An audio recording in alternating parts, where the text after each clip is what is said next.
Okay, so it says, what is the initial velocity? So we're looking for VI, and that's our question mark. Okay, of a bullet that enters ballistics gel and slows at 150 meters per second squared. What did they give me there? Acceleration. How'd you know? Yeah, it's in meters per second squared, right? The units tell you it's acceleration. Okay, so acceleration is 150 meters per second squared. There's lots of different ways to tell what a question is giving you. Units is always a good way, okay? But the other part of it is from the context or story that the question is telling you. Okay, so it slows at that rate or that acceleration for 0.252 seconds. What did they give me there? Time.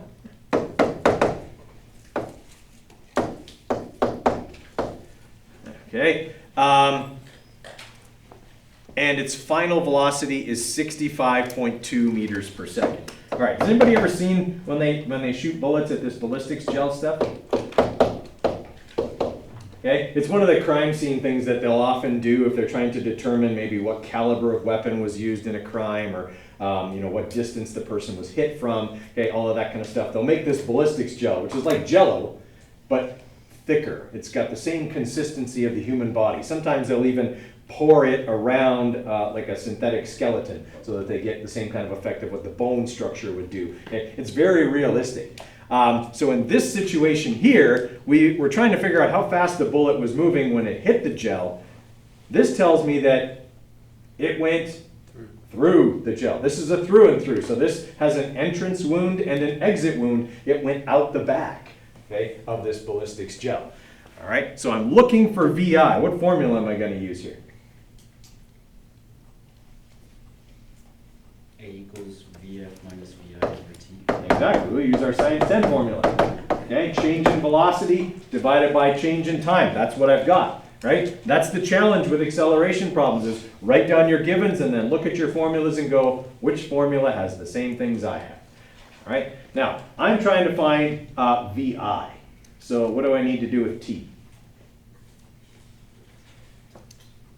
I heard someone whisper it. They were right.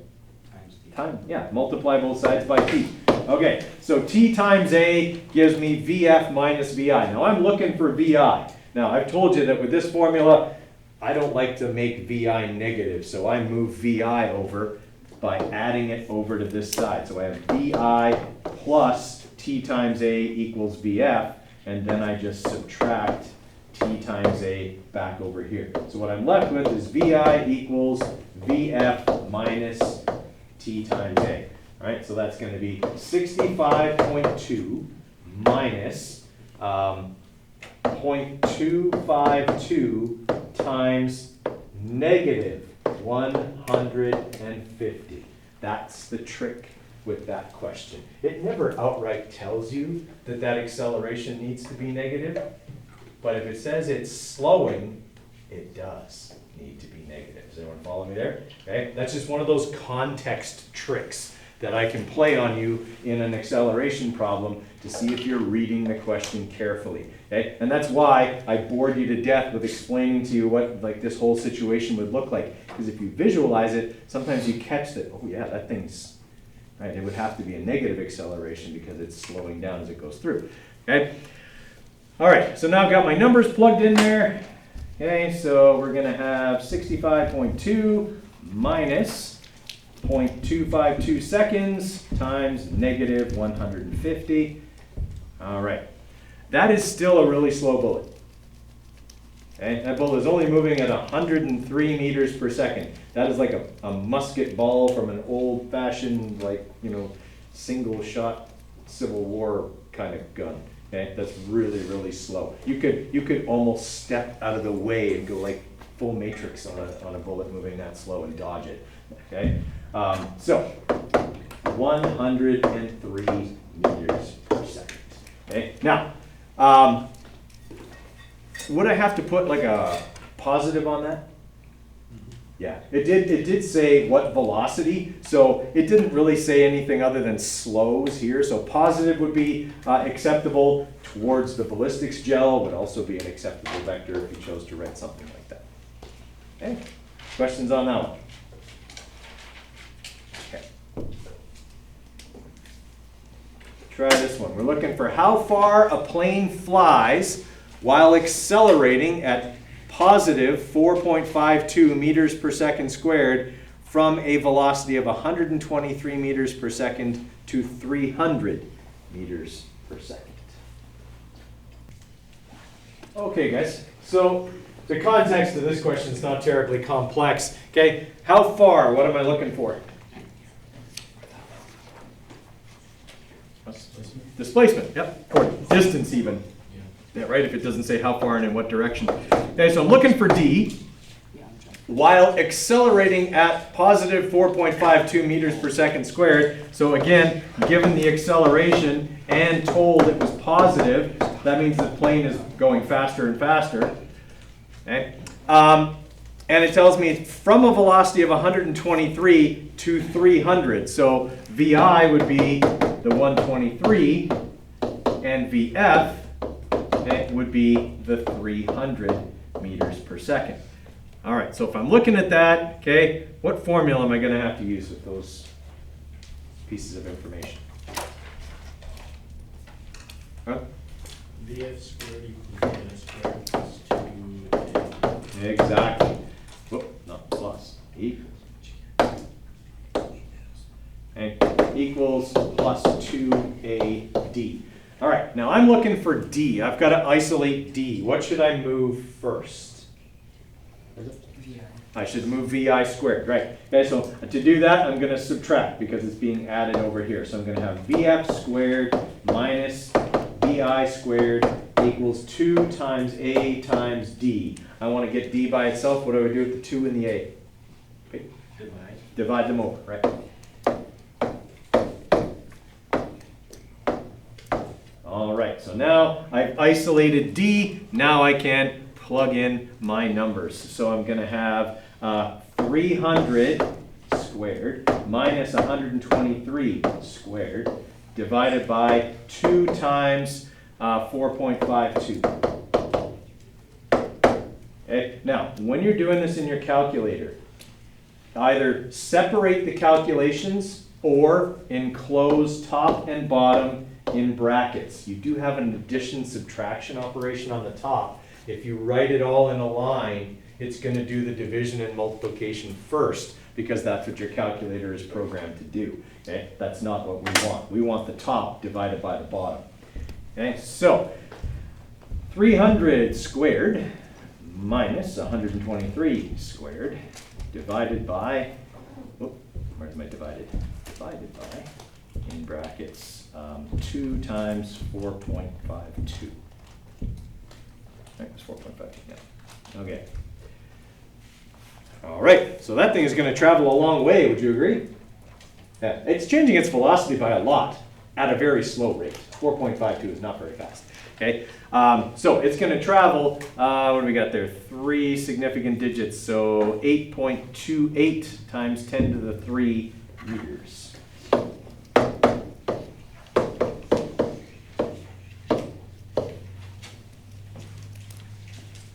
Okay, questions on that one? All right, let me prepare you for some of the things I'm going to do on quizzes and exams with acceleration questions. Okay, the acceleration questions are likely going to have some kind of story that you have to read.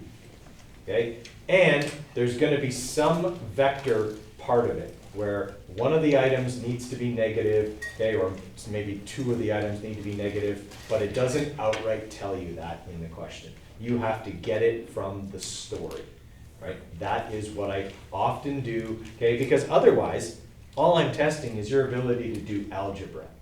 I already know you could do that. You wouldn't be in physics 20 if you couldn't. Okay, so I'm not testing your ability to do algebra.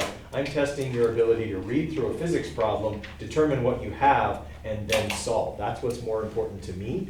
Okay, so that's what I'm going to test, and that's how I'm going to test it, just so you can kind of prepare yourself a little bit for what you'll see on Friday and what you'll see on October the 10th. Okay? All right.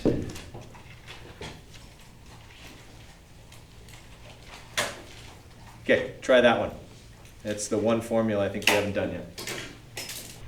Okay, let's have a look at this one.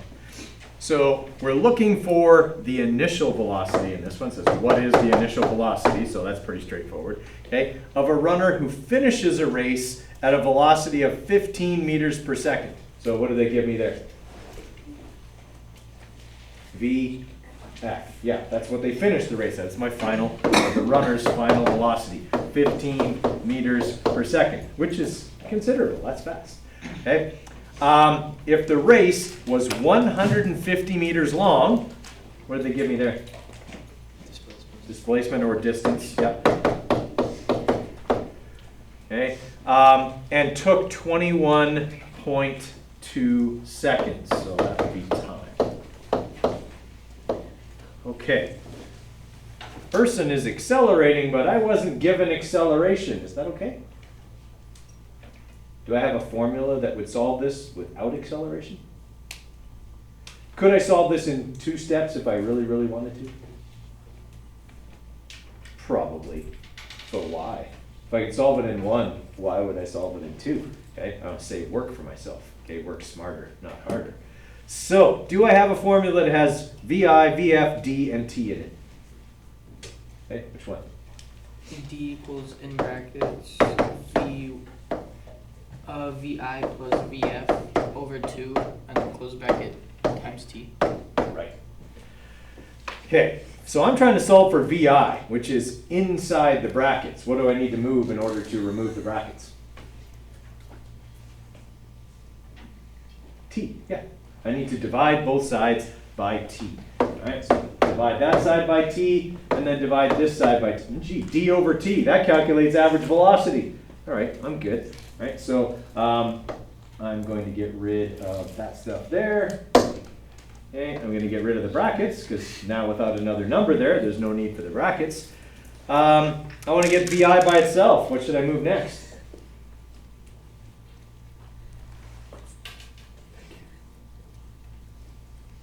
The 2, yeah, it's not attached to VI, so I'm going to multiply both sides by 2. So I'm just going to bring that 2 up top over here. All right, that's going to eliminate the need for that. And I want to get VI by itself, so what do I do with VF? Subtract it over to the other side. All right, so what I'm going to end up with here as a formula is 2 times D over T minus VF equals VI. So my average velocity minus my final velocity, or well, 2 times my average velocity, okay, should equal my initial velocity. So if I plug in my numbers here, that's 2 times 150 divided by 21.2, and then subtract 15. Right, that should give me the initial velocity of the runner. So 300 divided by 21.2 minus 15. Okay, did the fact that that was negative bother anybody? Okay, and that's okay. That means you're thinking about the context of this question like it's a race. Why would I get a number that's backwards? Nobody starts a race backwards. Well, if they don't know how to use starting blocks, they do. Okay, I coached track and field for like 25 years. So I can tell you that, yes, if people don't know how to use starting blocks correctly, they will rock backwards in them before launching themselves forwards, okay, and have an initial velocity that is slightly, ever so slightly, backwards, okay? I would never give you one like that on a test where it's like, gee, that doesn't make sense, because I tell you how important it is for things to make sense within the context of the question. Okay, I'm just explaining to you why that one, which seems like it doesn't make sense within the context of the question, actually makes sense within the context of the question. Okay, all right. Questions on how that works?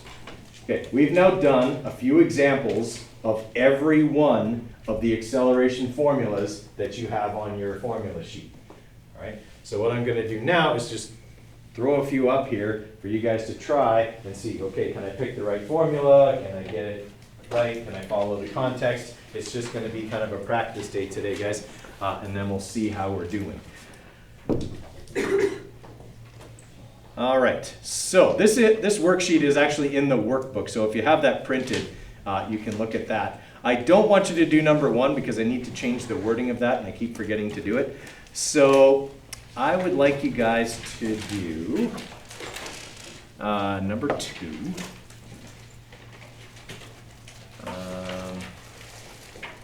Number 4.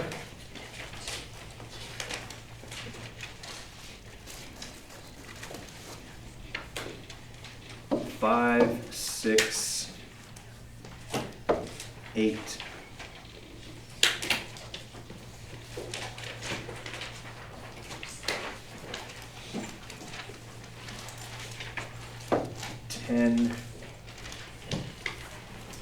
Let's say those ones for right now. Okay? Now remember what I told you. I'm going to be looking at giving you questions that maybe have some vector stuff in them. These might be included in that. Okay? Questions where the context of the question gives you givens, and you just have to realize that. Things like that. These would count. Right? And obviously number 6 is about that graph, and it's just a graphical interpretation kind of question. So being able to interpret that graph there. Okay, so with number 4, okay, we know the distance. The distance is going to be 800 meters, okay, 0.8 kilometers, and it's going from rest, so we know VI is 0 meters per second, and we know that the final velocity is 2.5 times 10 to the 8 meters per second. So that's becoming like relativistic, close to the speed of light, okay, like so real fast. And we are looking for t. All right, so I've got d, vi, vf. I'm looking for t. The only formula I've got that's got those things in it is this one.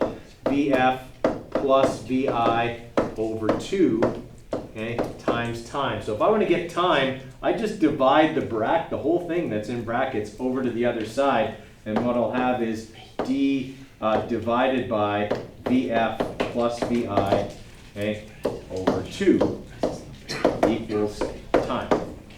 Okay, so when I plug in my numbers, that'll be 800 meters divided by, in brackets, 2.5 times 10 to the 8 minus nothing, or plus nothing, okay, divided by 2.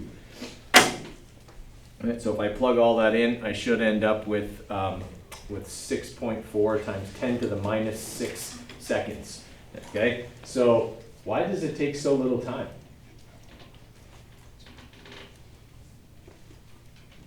Are protons really, really, really, really, really, really, really, really, really small?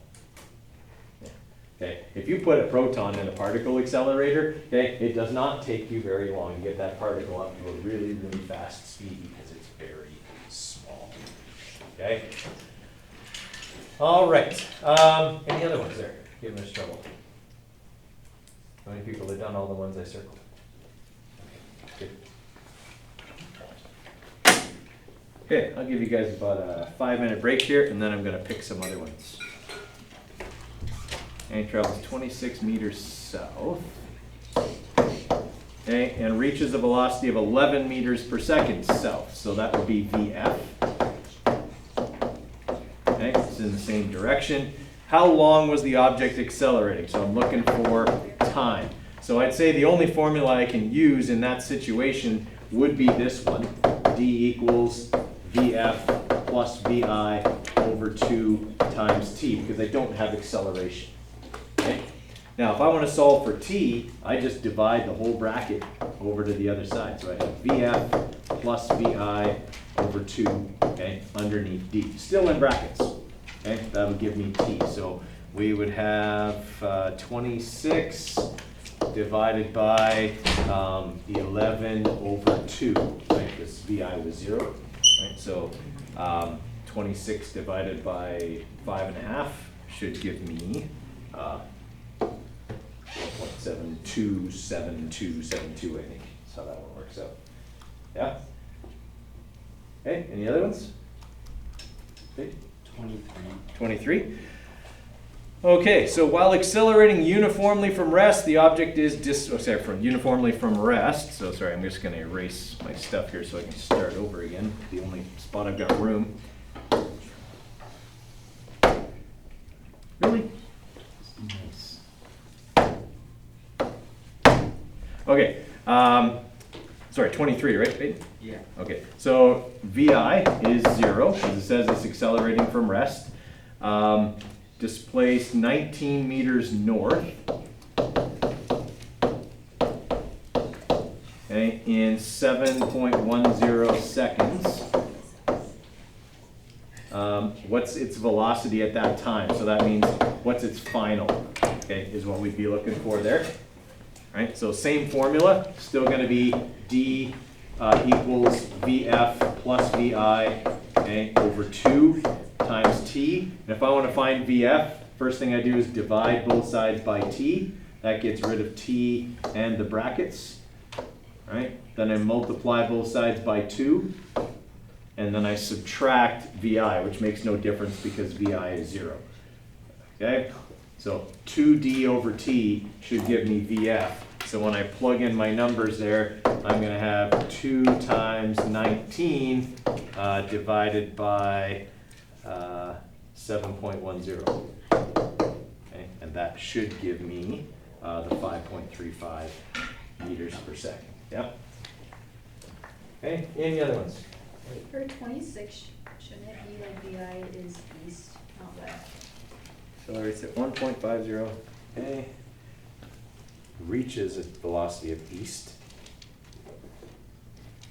Does it not come out negative? No, it comes out 10.0 meters per second east. Right, let me double check here. Okay, so I've got east.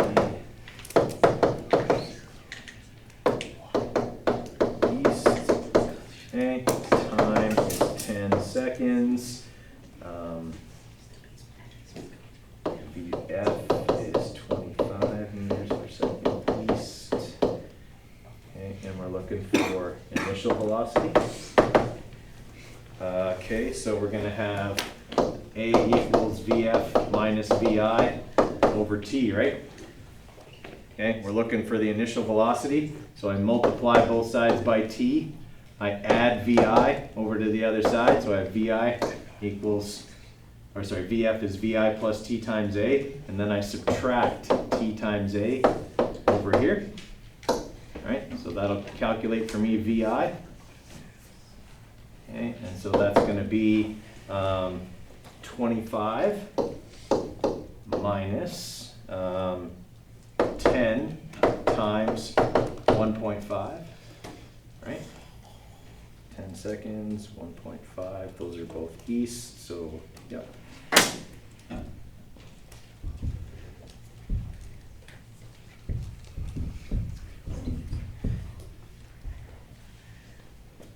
Yeah, you're right. It should be east. You're right. Good catch. Yeah, it doesn't come out negative. Yeah. Okay, any other ones?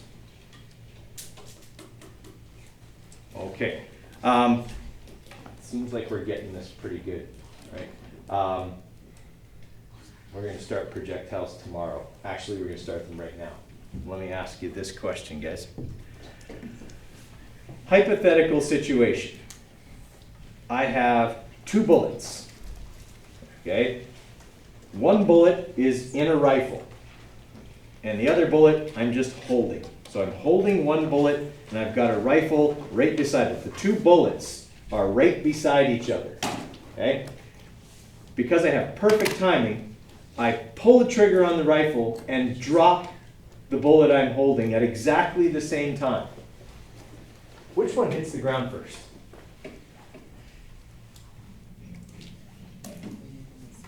They hit the ground at the same time. Not in the same place, okay? Not at all in the same place. But they do hit the ground at the same time. Right? Why? Well, because gravity is still the same, so the force of gravity is still pulling up. But the one on the rifle hit it slightly after because it can't be pulled down while the rifle barrel is still there.